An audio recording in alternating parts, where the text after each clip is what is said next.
నమస్తే, welcome to our channel. నేను మీ ప్రియాంకరావు. గత కొంతకాలంగా ఒక చర్చ నడుస్తుంది.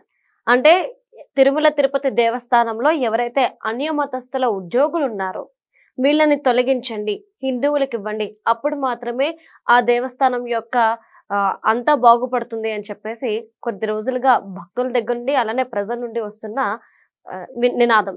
ఈ నేపథ్యంలో దీనికి ప్రయత్నాలు జరుగుతున్నాయి. నిజంగానే అన్యమతస్థుల ఉద్యోగుల్ని తొలగించే ప్రయత్నాలు మొదలయ్యాయి అని చెప్పేసి ఒక వార్త బయటకు వచ్చింది. మరి ఇందులో వాస్తవం ఎంత, నిజంగా ఇది జరుగుద్దా లేదా అనేది తెలుసుకుందాం. మనతో మాట్లాడడానికి సీనియర్ జర్నలిస్ట్ సిఎస్ రావు గారు ఉన్నారు. ఆయనతో మాట్లాడదాం. నమస్కారం సార్. నమస్కారం సార్, ఎవరైతే తిరుమల తిరుపతి దేవస్థానంలో అన్యమతస్థులు ఉద్యోగంలో ఉన్నారో వాళ్ళని తొలగించాలి అనే నినాదం ఈ రోజుది కాదు, ఎప్పటి నుండో గత కొంతకాలంగా వస్తున్నది. అయితే దీనికి ఇప్పుడు అడుగులు పడ్డాయి అని చెప్పేసి ఒక వార్త బయటకు వచ్చింది. ఇది వాస్తవమేనా? ఒక నిజంగా ఇది నిజమైతే ఇది జరిగే పని అంటారా అలా తొలగించడం? ఒక కీలకమైనటువంటి అడుగు అయితే పడింది. తిరుమల తిరుపతి దేవస్థానం ఏదైతే ప్రపోజల్ పంపించిందో ఆంధ్రప్రదేశ్ ప్రభుత్వానికి, ఆ ప్రపోజల్కి ఆమోదం అయితే లభించింది. అన్యమతస్థులు ఉద్యోగులు ఎవరైతే ఉన్నారో తిరుమల తిరుపతి దేవస్థానంలో వాళ్ళని తొలగించడానికి అనుమతి ఇవ్వండి అని చెప్పేసి రాష్ట్ర ప్రభుత్వానికి తిరుమల తిరుపతి దేవస్థానం ఒక ప్రతిపాదన పంపిస్తే దానికి ఓకే చెప్తూ ఆంధ్రప్రదేశ్ ప్రభుత్వం గ్రీన్ సిగ్నల్ ఇచ్చింది. ఇక తొలగించే కార్యక్రమం ఎవరు చేయాలి? తిరుమల తిరుపతి దేవస్థానం బోర్డు చేయాలి. ఇప్పటికే తిరుమల తిరుపతి దేవస్థానానికి చైర్మన్గా ఉన్నటువంటి బిఆర్ నాయుడు గారు, ఆయన చైర్మన్గా బాధ్యతలు స్వీకరించిన తర్వాత స్వీకరించినటువంటి మొట్టమొదటి సవాల్ ఏంటంటే అన్యమతస్తుల్ని తిరుమల నుంచి పంపించేయటం. ఉద్యోగుల్ని, అన్యమత ఉద్యోగులను పంపించేసేయాలి అనేటువంటి నిర్ణయం తీసుకున్నారు. ఆయన ప్రెస్ మీట్లో కూడా చెప్పారు. ఆ దిశగా ఎక్సర్సైజ్ చేయాలంటే దానికి ఒక సైంటిఫిక్ మెథడాలజీని ఖచ్చితంగా ఇంప్లిమెంట్ చేయాలి. ఎట్టబడితే అట్ట తీసేయడానికి లేదు, ఎందుకంటే ప్రభుత్వ ఉద్యోగులు కాబట్టి. సో వాళ్ళని ఏం చేయాలి? ఇప్పటికే కొంతమందిని సస్పెండ్ చేయడం జరిగింది, కొంతమందిని పంపించడం జరిగింది వేరే డిపార్ట్మెంట్స్కి. అయితే ఇప్పుడున్నటువంటి వాళ్ళని తిరుమల తిరుపతి దేవస్థానంలో ఉన్నటువంటి ఉద్యోగుల్ని, అన్యమతస్తుల్ని ఏం చేయాలి అనే దాని మీద కొన్ని ప్రతిపాదనలు తయారు చేశారు. ఏంటంటే వాళ్ళకి విఆర్ఎస్, వాలంటరీ రిటైర్మెంట్ ప్రకటించడం. వాలంటరీ రిటైర్మెంట్కి కనుక ముందుకు వచ్చే వాళ్ళు ఎవరైతే ఉంటారో వాళ్ళకి మిగిలినటువంటి సర్వీస్కి సంబంధించినటువంటి ఆర్థికపరమైనటువంటి అంశాలు క్లియర్ చేయడానికి సిద్ధమవుతుంది తిరుమల తిరుపతి దేవస్థానం. సో అన్యమతస్తులు అయినటువంటి ఉద్యోగులు ఎవరైనా వచ్చి మేము విఆర్ఎస్ తీసుకుంటాము అని చెప్తే యాక్సెప్టబుల్. లేదు మేము ఉద్యోగంలో కొనసాగాలి అనుకుంటే సెకండ్ ఆప్షన్ ఏంటంటే వివిధ డిపార్ట్మెంట్లు, ప్రధానంగా మైనారిటీ వెల్ఫేర్ డిపార్ట్మెంట్ ఉంది, దాంట్లోకి వాళ్ళని పంపించేస్తే వాళ్ళ కేడర్ తగిన విధంగా వాళ్ళు అక్కడ ఉద్యోగం కల్పించేలాగా ఏర్పాట్లు చేయటం, ఇది సెకండ్ ఆప్షన్. ఈ రెండు ఆప్షన్స్ తోటి అన్యమత ఉద్యోగుల్ని తీసేయడానికి తిరుమల తిరుపతి దేవస్థానం బోర్డు ఒక నిర్ణయం తీసుకుంది. దానికి అఫీషియల్గా ఆమోద ముద్ర కూడా లభించింది ప్రభుత్వం నుంచి. అయితే ఇది తీసేయడం అంత ఈజీనా అనేది పెద్ద క్వశ్చన్. ఇప్పుడు ప్రజెంట్ అయితే ఒక 43 మందే ఉన్నారని తెలుస్తుంది. ఏది అఫీషియల్గా ఆన్ రికార్డు మనకు కనిపిస్తున్నటువంటి వాళ్ళు 43 మంది వరకు సుమారుగా ఉన్నారు. ఆ 43 మందిని విఆర్ఎస్ లేకపోతే వేరే డిపార్ట్మెంట్ పంపించడం ఏదో ఒకటి చేస్తారు. కానీ చాలామంది క్రిస్టియన్స్ అన్అఫీషియల్గా ఆన్ రికార్డు దొరకకుండా ఉండేటువంటి అన్యమత ఉద్యోగులు తిరుమలలో ఉన్నారు. ఇది పెద్ద ఛాలెంజ్, వాళ్ళని ఏరివేయటం అనేది. ఎలా వేరివేయాలి?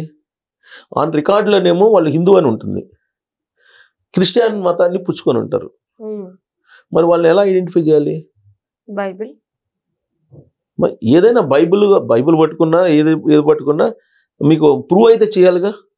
ప్రూవ్ చేయకుండా తీసేయడానికి ప్రభుత్వ ఉద్యోగుల్ని, తిరుమల తిరుపతి దేవస్థానం ఉద్యోగులు అంటే ప్రభుత్వ ఉద్యోగులు ఒక నథింగ్ బట్. సో తీసేయాలని అంటే దానికి ప్రూవ్ చేయాలి.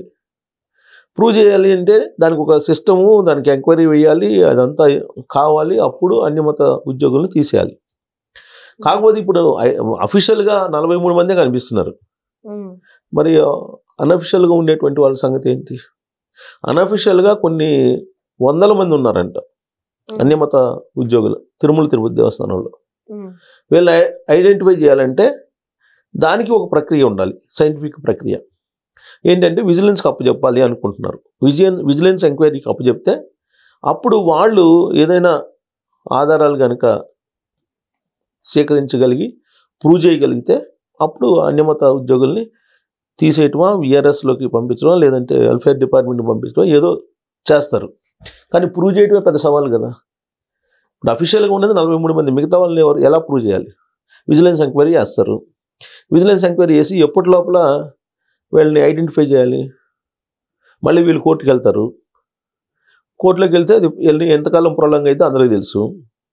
మరి వందలాది మంది ఇప్పుడు అన్యమత ఉద్యోగులు అక్కడ ఉన్నారు. వాళ్ళేమో తిరుమల తిరుపతి దేవస్థానంలో ఉద్యోగులు. వాళ్ళు సర్వీస్ దాంట్లోనేమో ఏముంటుంది, హిందువు అని ఉంటుంది. బయటేమో ఆదివారం బైబుల్ పట్టుకుని వెళ్తుంటారు. అక్కడ లడ్డు తినరు, అక్కడ ప్రసాదం తినరు, అక్కడ శ్రీవారి మీద వాళ్ళకి భక్తి ఉండదు, కానీ అక్కడ ఉద్యోగం అయితే కావాలి. మరి దీన్ని ఎలా చేయాలి?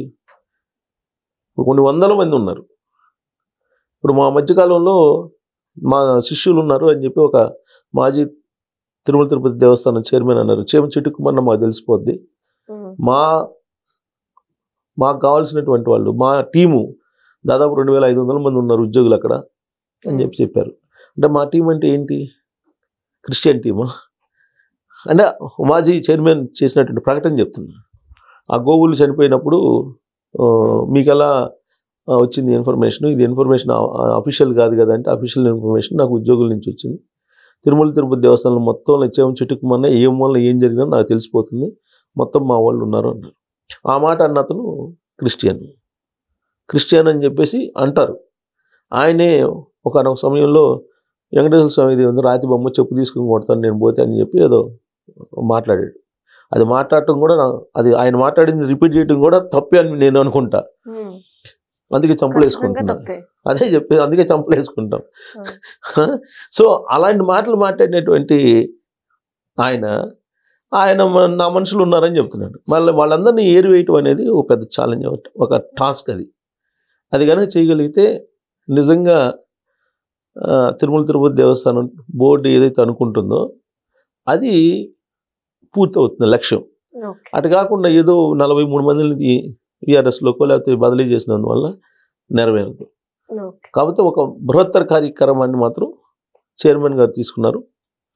ఆ బృహత్తర కార్యక్రమం సక్సెస్ అయితే మాత్రం ఖచ్చితంగా హిందువులు మనోభావాలతో పాటు తిరుమల తిరుపతి దేవస్థానం లేదా వెంకన్న తిరుమల వెంకటేశ్వర స్వామి నిజంగా మంచి పని చేశారనుకుంటారు. ఎందుకనంటే ఆయన మీద భక్తి లేకుండా అక్కడ పనిచేసి అక్కడ ఉద్యోగాలు చేస్తూ అక్కడ జీతాలు తీసుకుంటూ పైగా అన్యమత ప్రచారం చేస్తున్నారు. అక్కడ అన్యమత ప్రచారం చేస్తూ దొరికిపోయారు కదా, చాలా సందర్భాల్లో దొరికారు. గత ప్రభుత్వం అప్పుడు జెరూసలం ఆర్టీసీ తిరుమల సప్తగిరి బస్సుల్లో టికెట్లు వెనక జెరూసలం ప్రచారం చేస్తూ ప్రచారం ఇచ్చారు. అదేమంటే పబ్లిసిటీ, అది వాళ్ళు ఇచ్చారు, మార్కెటింగ్ ఇచ్చారు, మేము చేసామని చెప్పి అప్పట్లో న్యూస్ వచ్చింది. కొండ మీద కూడా బైబిల్ పట్టుకొని తిరిగింది, అనేక సందర్భాలు ఉన్నాయి. బైబిల్ పట్టుకొని తిరగటమే కాదు, మతాన్ని మారమని చెప్పేసి చేసినటువంటి వాళ్ళు కూడా ఉన్నాయి అలాంటి సంఘటనలు కూడా. మరి అలాంటప్పుడు ఇది మరి మంచి కార్యక్రమమే కదా, మరి మంచి కార్యక్రమం చెడ్డ కార్యక్రమం అది తిరుమల వెంకన్న తెలుసుకోవాలి. మనం డిసైడ్ చేయడానికి లేదు కానీ జడ్జిమెంట్ అక్కడ తిరుమల విషయంలో. సో ఒక కార్యక్రమం అనేది చేపట్టారు, అది సక్సెస్ కావాలని కోరుకుందాం. Thank you so much sir. Thank you.